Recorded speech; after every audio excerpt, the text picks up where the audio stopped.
1970.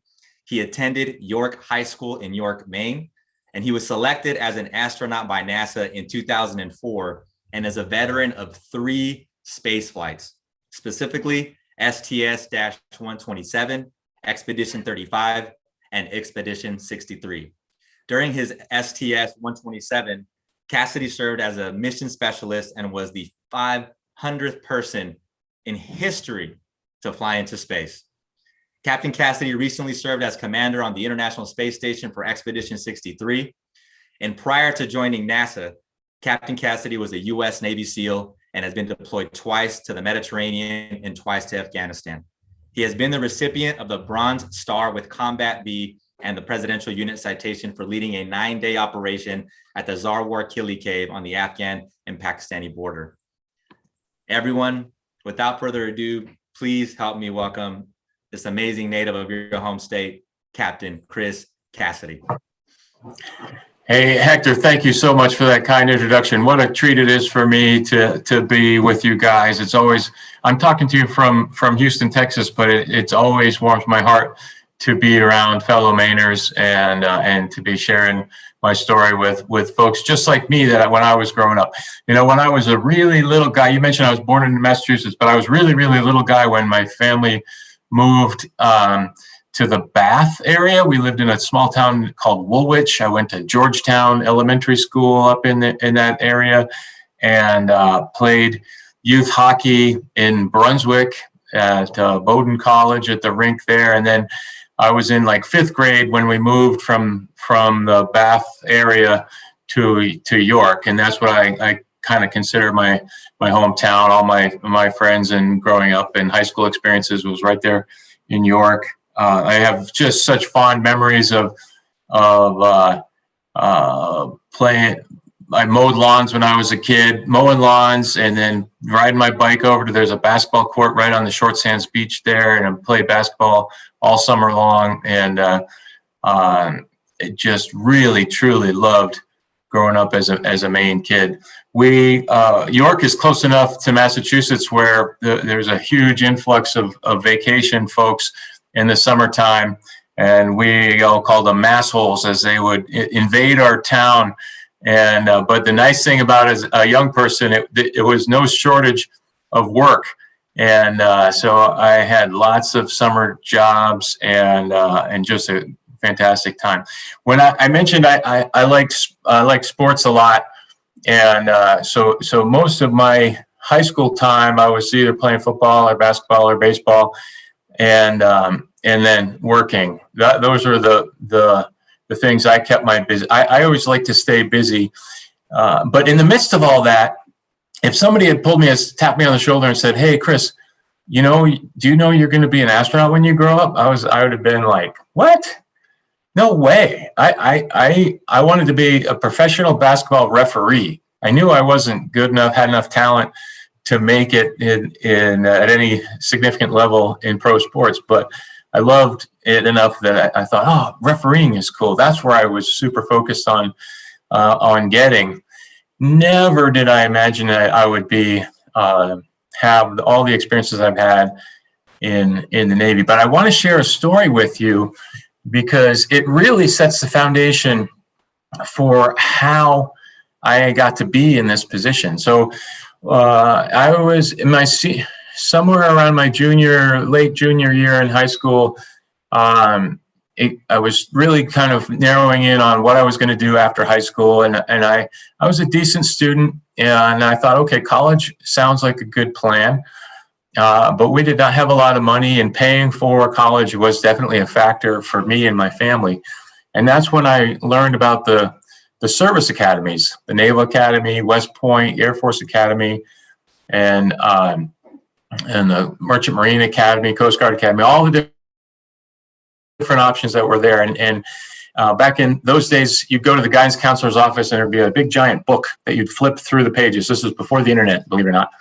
And there'd be a page on every college. And I got to the page about the Naval Academy, and I was super interested by the pictures and the sharp looking people in uniform and the buildings and campus right on the water. And and I had watched an Army-Navy football game, and I just thought, wow, that looked really cool.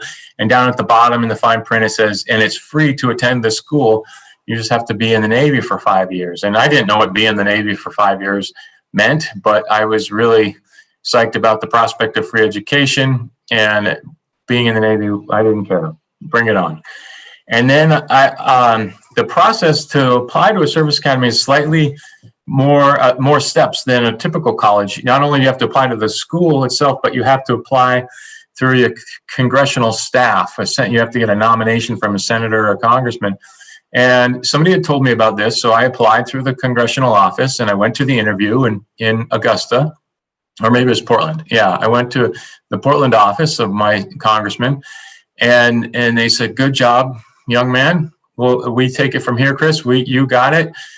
We got it, and you'll hear from us because we think you'd be a great candidate." I thought, oh, so I don't have to do anything else? Nope, you don't have to do anything else. So this was in the fall of my senior year now, and then fast forward to the end of my senior year when everybody's starting to find out about whether they got into schools or not, and you get the big envelope or the skinny envelope.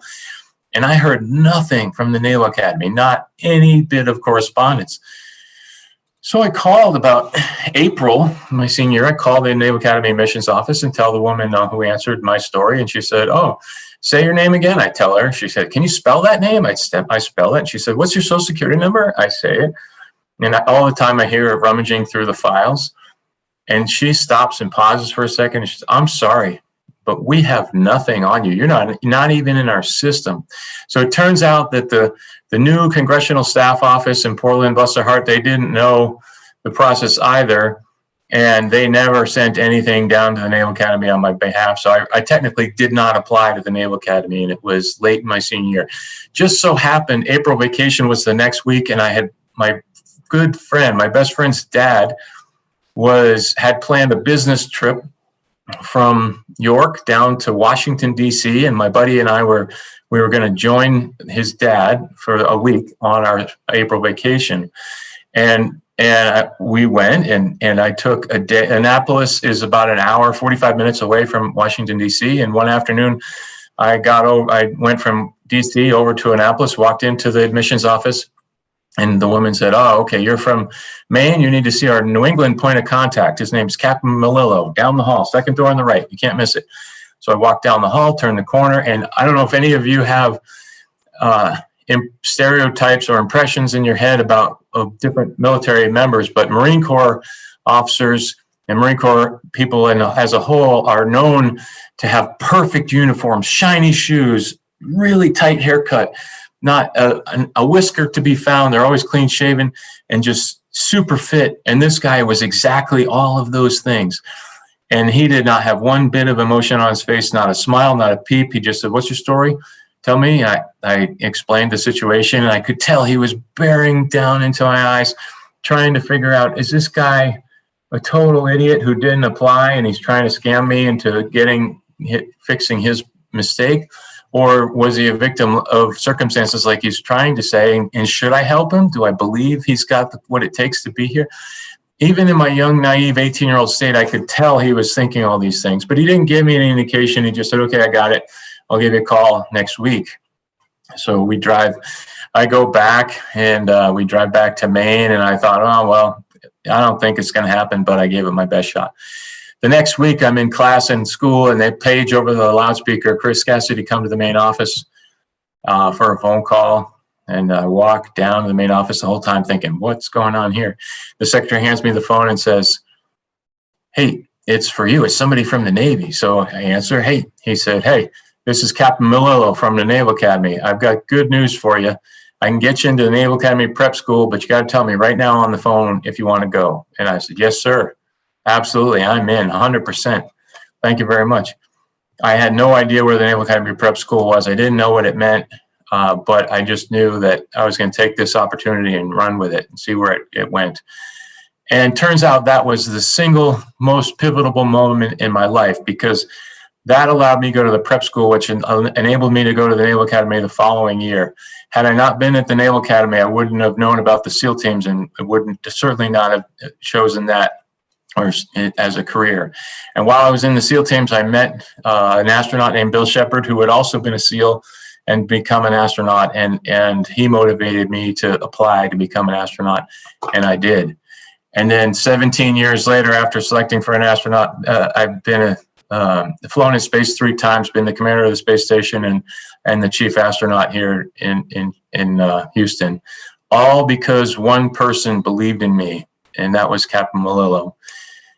And I share that story because any of us can be the Captain Malillo for any other person. You never know when that moment is.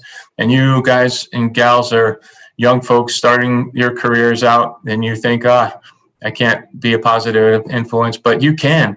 There's younger people who look up to you, whether you know it or not, and you, your actions and your decisions motivate them in a positive or negative way. And I just am so thankful that Cap Mullo believed in me and gave me the opportunity. And because of him, really, I'm talking to you guys today. Had I not lived the life that I've had, the professional life that I've had, I probably wouldn't have been asked to share my experiences with you. So I encourage each and every one of you to find your inner Captain Malillo and make the decisions, help others and help yourself as you move on in life. And what's most fun for me is to hear your questions. I could go on and on, but I'd really like, Hector, if you could open it up for the group to ask me some questions. Absolutely. Thank you so much, Captain Cassidy, for giving us an overview of your such powerful story. So thank you. Team, hearing Captain Cassidy speak, do we have any folks? Just go ahead and you'll notice at the bottom of the screen on Zoom, we have the ability to raise our hand. There's an option there where it says reactions. Click on that and go ahead and click your raise your hand, and I will go ahead and call on you. Perfect. We've got a few hands raised. Can we please, all right, first one up raise their hand was Kaylee Wilkinson. Would you mind turning your camera on for us, Kaylee, so we can see you, and then go ahead and unmute yourself. And then go ahead and ask Captain Cassidy the question. Can you talk about the cancer research you conducted while in space? What did you learn in your days there? Hi, Kaylee. Yeah, that's a great question. So the space station is really an orbital science laboratory, and that's our main mission while we're up there, MAIN without the E, main mission while we're there, to conduct research and science experiments. And as you alluded to, cancer research is one of the many things that we took part of in those 6 months. And very specifically, what we were working on is tissue growth. And it turns out if you grow human tissues in a lab here on Earth, they grow very flat, like in a petri dish, because gravity kind of holds them down. In space, you can grow 3-dimensionally and really get some pretty robust artificial tissue. And this was what was happening while I was up there. There's other research that's going on as well, but that's the one that I saw. And it was fascinating to see what's possible for regenerating artificial things that maybe could, if you have to remove an organ because of cancer, there's, and you can envision a world in the future where a fake tissue and replaced for the person. Thank you. Thank you, Kaylee. Wonderful question. Thank you, Captain Cassidy. Up next, we have Mr. Eric Small.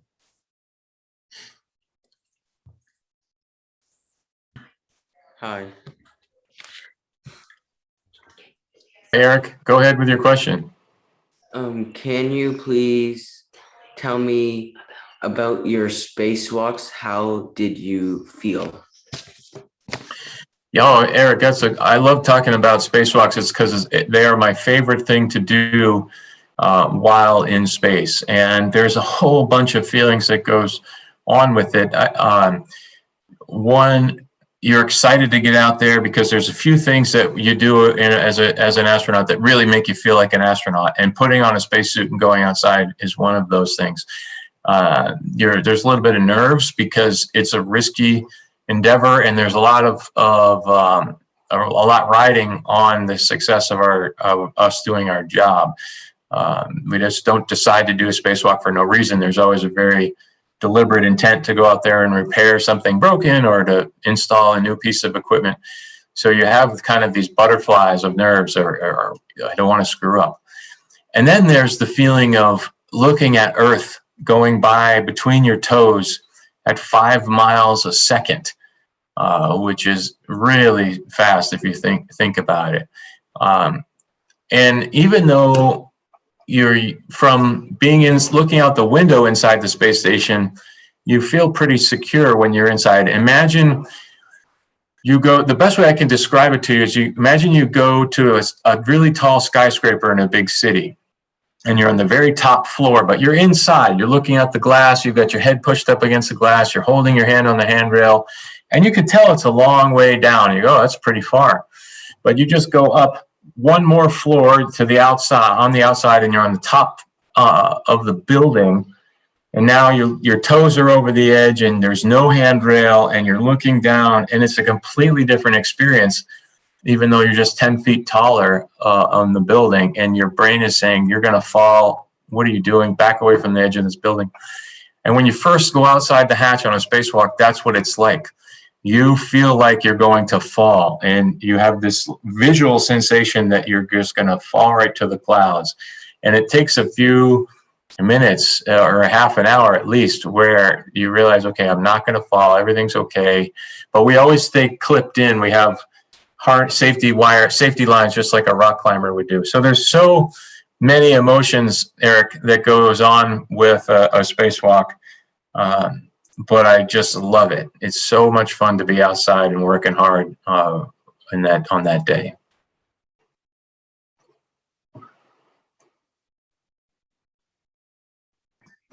Wonderful. Thank you, Captain Cassidy. Up next, we have Mr. Trevor Bickford. Is there anything that you would recommend to a high schooler for preparation in an academy? For preparation to go to a service academy? Yes. Yeah. Good question, Trevor. So they're all basically the same. The process to get to a service academy, as I mentioned, is the same, whether it's the Army, Navy, Air Force, or whatever. And the life you live while you're there is pretty much the same. It's just in a different uniform and in a different town. And I can say that with some degree of authority because my junior year, I did an exchange for one semester at the Air Force Academy in Colorado Springs.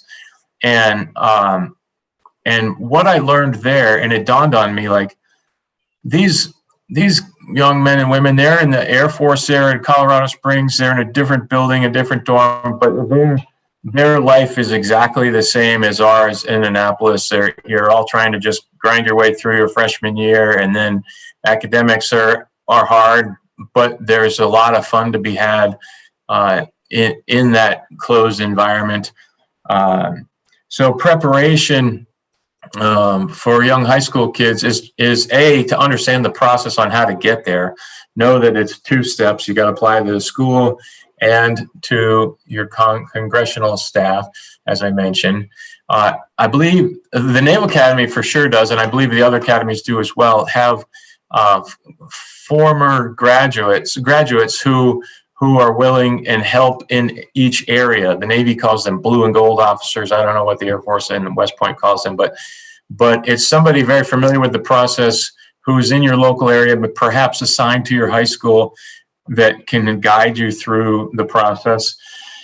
And then just kind of understand, if you go there, you really need to want to be there. I've seen too many kids when I was there went for the wrong reason. Like they thought that they wanted to be there, but really didn't understand what they were getting themselves into, or their parents wanted them to go, or they're going purely for the cost.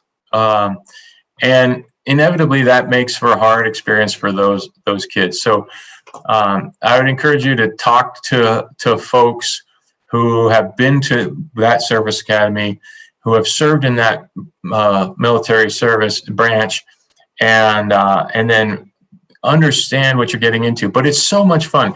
And in addition to it being free, you have these we call them summer cruises, but for 2 of the 3 months out of each summer, you get to go explore different things in the Navy or the Army or the Air Force and go be with squadrons and ships and submarines and visit a SEAL team and all these things and get exposed to adventure around the world. And I loved that. The summers were so much fun, but also very educational because it opens your eyes to ultimately you have to pick what you want to do in that military service. So it's difficult in a short 1-minute answer to give you the best answer, Trevor, but I can assure you that I loved going there. The first year is difficult, but it's kind of like, we call it type 2 fun at NASA, which type 1 fun is fun while it's happening and you're laughing the whole time. Type 2 fun is, it's not so fun while you're doing it, but after it's over, you realize it was a whole lot of fun. That's what your freshman year at any of the service academies is. It's you laugh after. During it, it's hard, but you can get through it. Everybody gets through it, and you're a better off person for it. Very good question, Trevor. Absolutely. Thank you, Captain Cassidy. Up next, we have Julia Wardrop with the question. I was wondering why you chose MIT and how it helped you become an astronaut. Hi, Julia. Yeah, my first job in the SEAL teams was driving underwater vehicles that we call SDVs, SEAL Delivery Vehicle. And we would launch these mini submarines off of a full-size submarine out in the middle of the ocean and drive into shore and go do some mission and then come back. And I just thought it was so much fun. I loved being in the water. I loved solving problems underwater with my partner and the challenges that the ocean presented us. So when it came time for graduate school, I knew that I wanted to do something focused around the water and ocean. And my brain is just more naturally suited to engineering and math type challenges. So that focused me in on ocean engineering, and I just kind of did some research. And MIT had a fantastic ocean engineering program. There's other really great ones in the country, but being from Maine, it was also a way, the side benefit was if I went there, I'd be close to my family in New England. And not to mention, it's a fantastic school. So that's what really motivated me to try to get in there. I wasn't sure I would be able to get in because I just knew how competitive it was. But it all worked out, and it was great for all the reasons I said. I just enjoyed being there.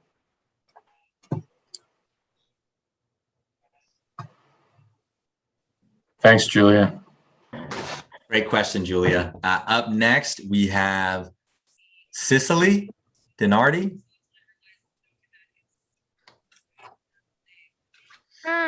I was wondering if you learned any breathing techniques to like if you were stressed, you could use them. Cicely, you said breathing techniques? Yeah. Okay. Very good question. We in my SEAL training, we did some breathing techniques, not so much for stress, but to help us with lung capacity so that we could hold our breath a little bit longer.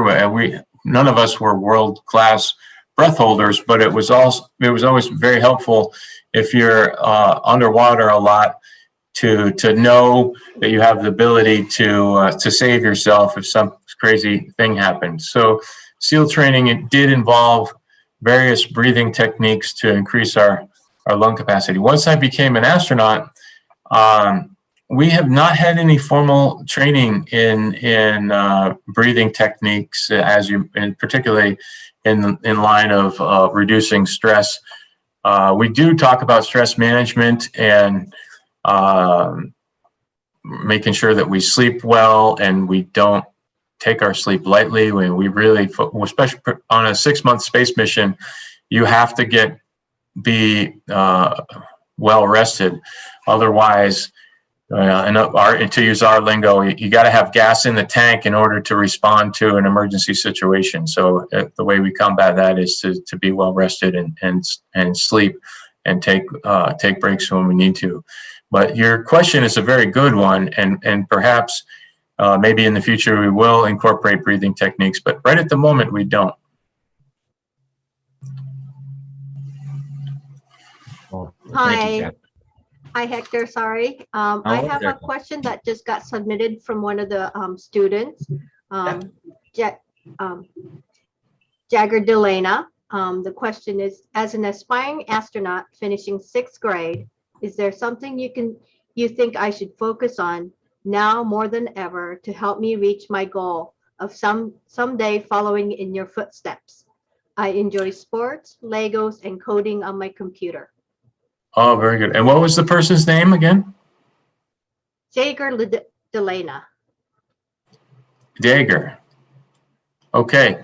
Well, that's a great question. We're asked that often. And the number one thing is to be, and this sounds kind of funny, but it is to be a good person. The training, we can train folks. Once you get selected, you can get all the technical training you need. And when you have, we do require now at least a master's. It used to be just up until the last year, you only had to have a bachelor's degree in a technical field: science, technology, math, engineering, chemistry, biology, that sort of thing. We have now added a master's requirement. So it's important to know that those education requirements, once you complete those, we know that you have the mental capacity to learn all of the technical things that we need. But really, at the end of the day, going to space is like a big camping trip. And who wants to go on a camping trip with not nice people? No, we need folks that get along, that can adapt to be leaders or sometimes followers. Like, I've been the commander of the mission, but I also have no problem understanding when it's time for my colleague to be in charge of a certain thing or a spacewalk or some activity. And so having no ego in order to step up and lead or step back and follow is important. And I think that those are kind of things that we learn as we're young and get ingrained in us as you do your activities in school, whether they be in band or choir or theater or sports or debate. Whatever it is that you do, you have to do it with other people. And I encourage you to be good teammates, good members of the organization, be good sons and daughters and brothers and sisters, and keep up your motivation for school. And then the other part of that is we don't pick astronauts right out of school. You have to do some other job. At least, I think the rule is at least 3 years of work experience before you're eligible after your education. So it's important to decide on a career that you're motivated in, and because when you're motivated to do that career, you'll do it well, and your reputation will be a positive one, and doors will open for you, whether it's to become an astronaut or just continue in that career field that you're in. So make your decisions that align with your passions, and just crush life. And that's the best advice I can give you. Wonderful. Thank you, Captain Cassidy. We've got 2 more in the queue for you. Paul Stayer, if you wouldn't mind muting yourself, sir. Hi. So I was just wondering, when you're up in space, or no, let's say I shouldn't say that. When you're like going down, what does like going back into Earth, not getting out of it, but going back feel like? Is it even harder, or is it a lot smoother ride? Paul, you have very good insight because I like to tell people on launch day, it's a scary day, but all the scary bad stuff that can kill you is behind you. On re-entry day, which is what we call coming home, you're re-entering the atmosphere. All the bad, scary stuff that can kill you is directly in front of you. So there's the emotion of, wow, there's a lot going on here, and this heat shield has to function properly to keep us alive, to keep us from burning up. So there's that emotion.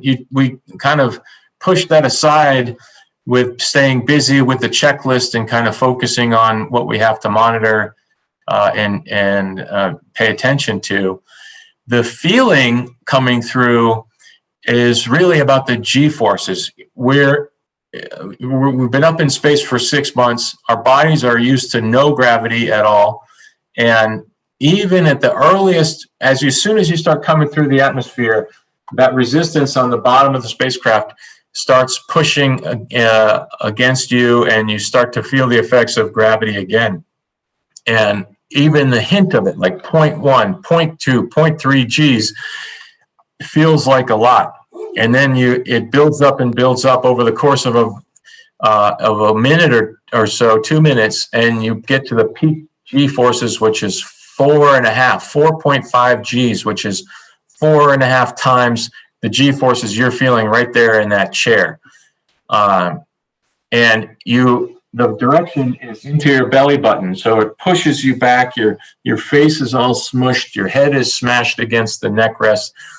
And this G feeling lasts for about 15 minutes until you pop out of the atmosphere and you tumble for a bit and the parachute opens, and then you fall under parachute nice and calmly for another 10 minutes or so. But it's pretty intense.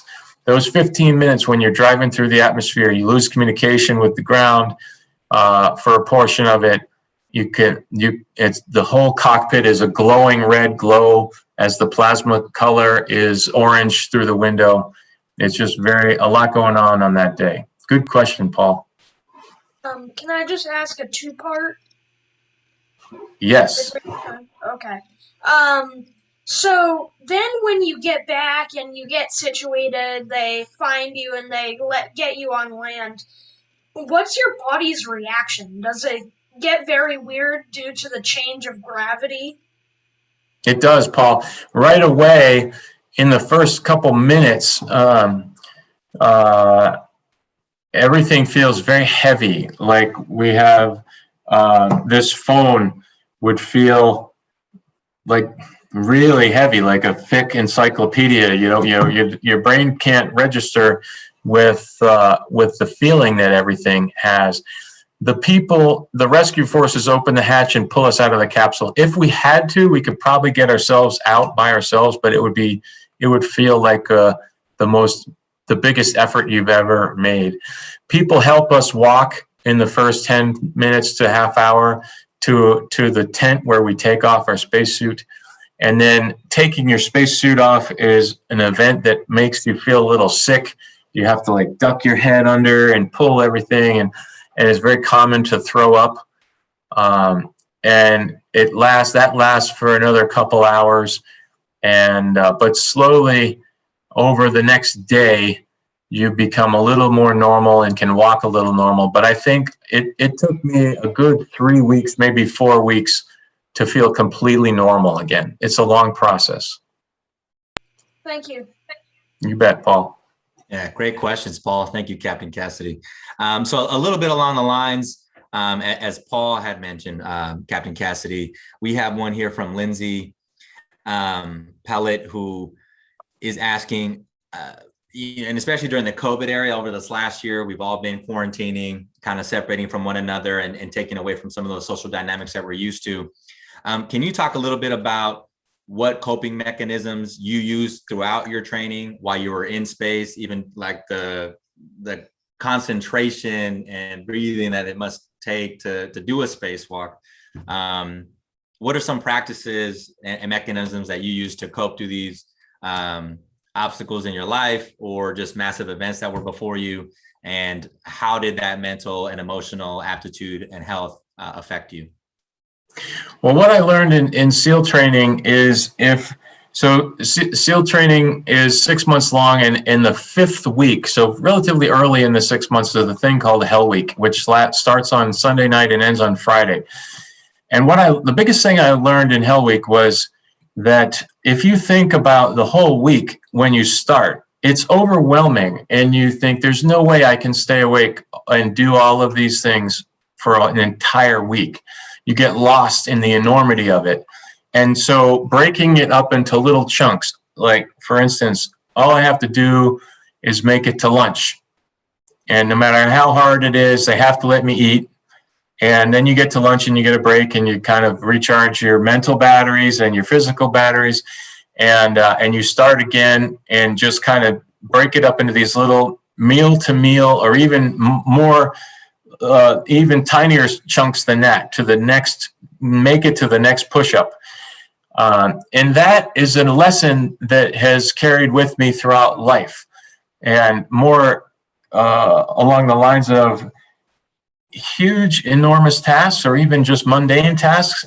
It's very helpful for me, and I think for others, to break them up into sub tasks. What do I have to do to get the next chunk done? And I like making lists. I make lots of lists. My wife teases me because sometimes I'll even add an item that I already did to the list just so I can cross it off. Like, that's just me being goofy. But my point is that breaking tasks down into bites that you can chew is the number one thing that's been helpful for me. And then just kind of having in space, we have a routine, and just like, even though we're basically isolated, just like a COVID experience was, I found it very helpful to have my same routine Monday through Friday. We've had Saturdays were a half a day, and Sundays we were completely rest day. And having this routine was very helpful. It made the weeks go by fast, and therefore the months added up. And then before I know it, it was time to come home. I love being in space. I love spending time in the space station, but I can tell you what, every astronaut longs for the day when you get back to Earth. Earth is our home. Earth is the spaceship for all 7 billion astronauts, so to speak. And it's where our families are. It's where the future of humanity is, like you guys. And it's just great to get back.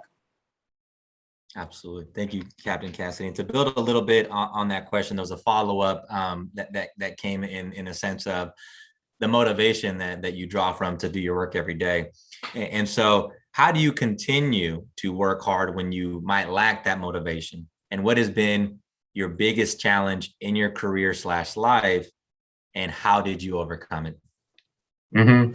I don't know why I have this, but my biggest fear is fear of letting down people that I love or care for, my friends, my coworkers. I can deal with letting myself down. It's very difficult for me to accept when I let others down, and so that is how I stay motivated in tough times, when whether it's my family counting on me, whether it's my coworker, my crewmate, my dive buddy. I want to be there for those people when they need me and know that they can rely on me. And so that's how I stay motivated. The biggest challenge in my life, it probably was when I was a leader of a combat SEAL platoon in Afghanistan, and we're going overseas to fight in a war. And not the challenge I did not feel in our ability to do the job, but the challenge I felt was the responsibility to the moms, the dads, and the wives of the members that I was deploying with, and realizing that the decisions I made as a leader could impact the lives of my friends and therefore their families. And so I felt a great deal of pressure to do that. And again, the way I got through it is I didn't want to let them down, and that worked for me. Absolutely, absolutely. Team, we're coming here to the last final 4 minutes of the session. Do we have any final questions for Captain Cassidy before we have some closing? Oh, here we go.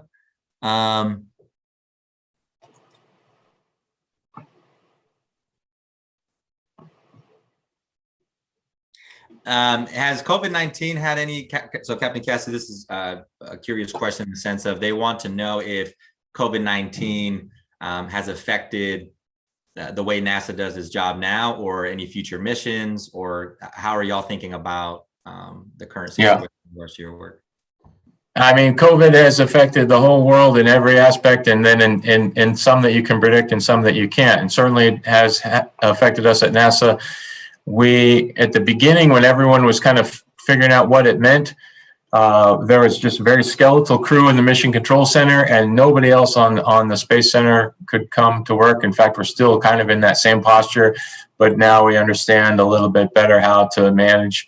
And on board the space station, we still operate the same way. But getting to the space station was where we were affected. Our crew was the first one to launch in COVID, and there was no guests, no friends, no family, no NASA management, just a couple of technicians at the launch pad, and that was it. And then coming home into COVID, it certainly affects how we receive crews and the quarantine that they have to go into before we can go home. However, I will tell you that even before COVID, we would do a 2-week quarantine period prior to launching, because we've never wanted to bring sicknesses to the space station in that confined environment. So it did not, that part didn't really change for us. We always had a very strict quarantine protocol prior to launch, and it remained the same and still does in COVID. Yeah. Wonderful, wonderful, wonderful. Well, team, for those that can still hear me, would you all mind, if you're able, to turn your cameras on? I know DA through 16 Maine would love to get a screenshot of all of us with Captain Cassidy, if you're able and comfortable enough to turn your cameras on. Erica, let's give them about 10 seconds, and then on your cue, we can go ahead and take the screenshot.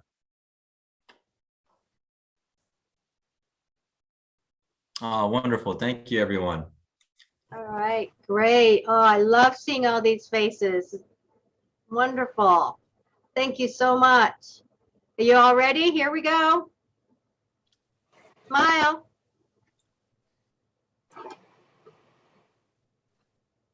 Thank you. Really enjoyed having you all here. Absolutely. Thank you. Thank you. Captain Cassidy, before we close this thing out, any final words on your end, sir? Any words of motivation for our youth? Nothing more to add. Maybe just a small thing, that I'm just a kid from Maine like everybody else here. Stumbled my way into some great opportunities, and I know that the same will be true for each and every one of you as you progress with your lives. Best of luck to everybody, and thanks for having me.